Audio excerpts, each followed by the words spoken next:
দর্শক, আমরা যে আজকে আমাদের সমাজের প্রচলিত যে ধর্ম এই নিয়ে এত দলাদলি, আমি সহজ ভাষায় বলবো, তোমাদের জন্য ধর্ম হলো রসুলরা যেভাবে ধর্ম পালন করেছেন পদ্ধতি, সেইভাবেই আমরা ধর্ম পালন করব।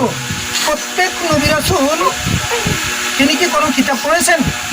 ইংরেজি, বিজ্ঞান, গণিত, মান্তিক, উসুল, ফিকহ কোনো কিতাব পড়েছেন?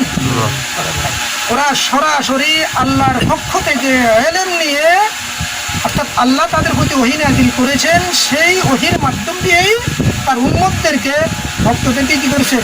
চরিত্র গঠনের প্রশিক্ষণ দিয়েছেন, দ্বীনের দাওয়াত দিয়েছেন। ঠিক এইভাবে যুগে যুগে আল্লাহর পক্ষ থেকে এলহাম প্রাপ্ত আল্লাহর রাসূল অলিগণ জগতে থাকবেন।